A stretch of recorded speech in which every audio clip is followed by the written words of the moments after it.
And then if I could, Mr. Chairman, something outside of the two items that are here.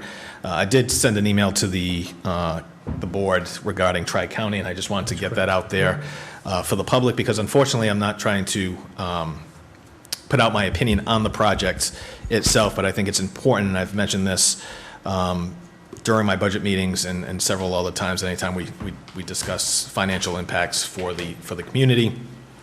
Tri-County, which we are a participating community, is looking to construct a $283 million new school, which still needs to be approved by the MSBA, the Massachusetts School Board Association, who does provide funding for projects. So that vote will take place by the MSBA on August 30th. So the anticipation is that the MSBA will provide funding of $83 million. Folks who are not familiar with the MSBA, the way the funding works, and I believe it was 20 years ago, don't quote me on the number of years that this was actually put into legislation, but a penny on all sales taxes put aside to help fund school projects.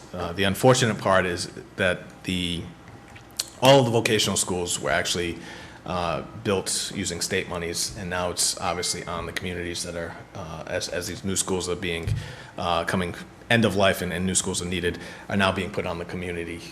So the communities have to now absorb these $283 million projects through the various assessments.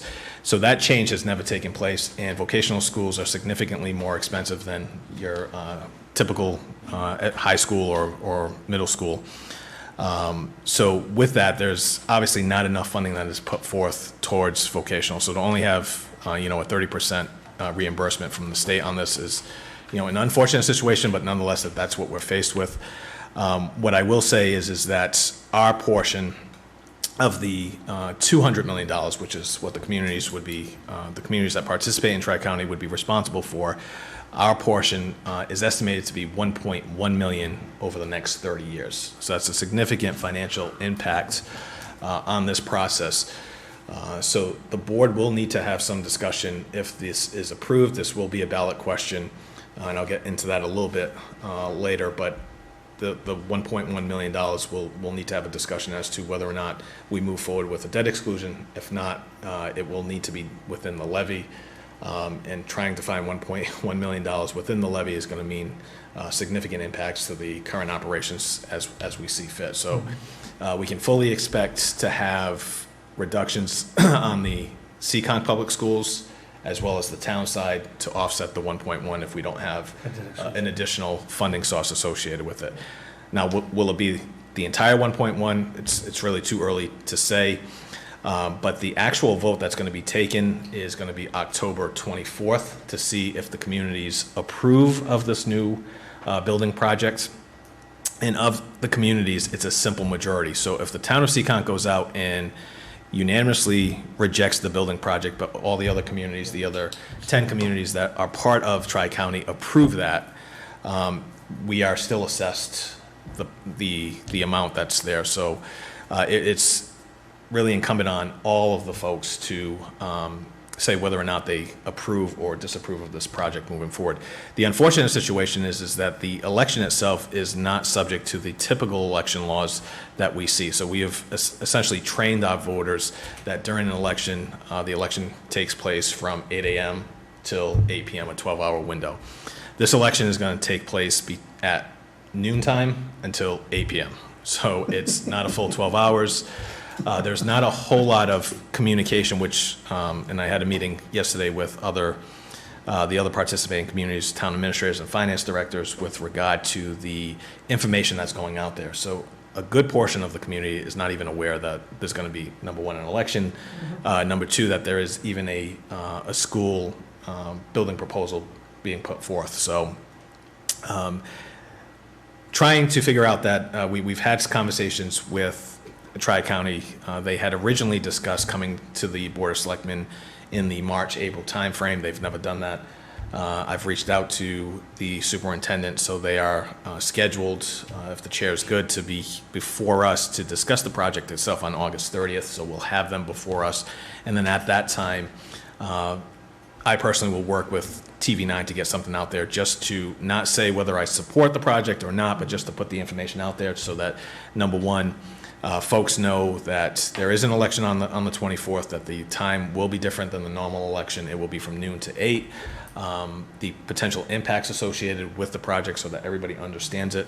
And speaking with the town clerk, she's a little frustrated because there's not information that's coming from Tri-County in terms of, when this election's coming forward, the times, the locations. So there's a little disconnect there. She's had conversations with other town clerks. The election itself, the expense is borne by Tri-County. So as to when we get that reimbursement, I'm not sure. But I think the location probably is going to be here at Town Hall as opposed to being at the school, especially given the short window and the anticipated number of individuals coming out to vote for this. I don't anticipate a whole lot of a high turnout for this. Hopefully we can kind of drive that. If it does pass, then we really need to discuss the strategy in terms of how we're going to fund the assessment, because if it passes, regardless one way or the other, we're going to have to support that. But it's a significant increase, so 1.1 million over 30 years, and that's just an estimate on the 200 million. The first anticipated debt payment was fiscal year 2028, so we have a 4-year window to try to figure out where we're going to be in terms of trying to plan from a budgetary standpoint on that. But again, with that, obviously some potential increases could take place, and the $200,000 is based on what will be approved by the MSBA, but there's always concerns as we see with construction, as you're aware, that you get change orders. That does increase, so that increases the actual cost associated with the project itself. And then once you get to that point, there's additional assessments that are going to come down, to the community. So at this point, it's $200,000 divided by the percentage of students that are going to, that the communities send over there. So right now, we're, I believe, the 4th or 5th highest community that sends representation to Tri-County, which is that 1.1 million. So, but on top of that, there's going to be additional assessments, obviously, as their school budget tends to increase. They are capped in the building itself, so they're capped at 1,000 students. The current building right now cannot hold 1,000 students. It's currently capped at 900. So there's not going to be a significant increase to the amount of students that are able to attend. However, we will have that 100 student gap to be able to, with the new building, add. So that means potentially it's going to be split up on the other communities, so we could potentially have more students going there. So the assessment could be higher on our end on top of the $1.1 million. So I would be curious to know if there's actual students in the school that apply to go to Tri-County from Seekonk that actually can't get there just because of the population of the school, or if all of our students are able to get in. I can ask. It's just a curious question because you said of the population. Yeah, I can ask the superintendent to have that information. So that's all I have.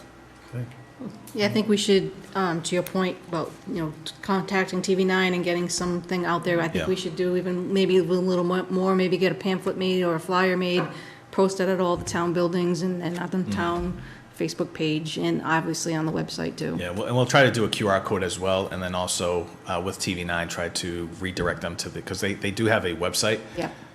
They don't do a very good job of updating the website, but at least folks know where to go. Yeah, but if we have it on our website, Yeah. I mean, if we put something on there prior to the election and let people know that, they have the vote. And they do keep the videos on demand updated, so Yeah. if you make a video, it should pop up.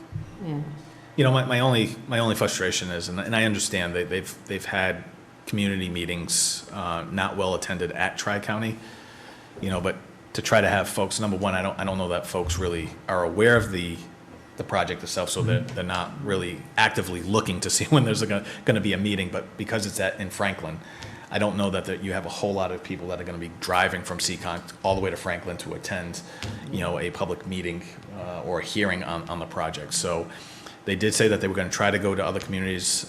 They have done some communities. They haven't done all the communities, and that was some of the frustrations that were coming from other town administrators, that they've tried to get the administration out there.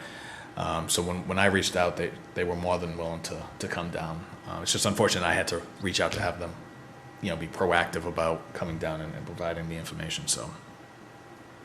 So August 30th, they'll be here for more information on Yay. the projects. Hey, It's good. very good. All right. So they're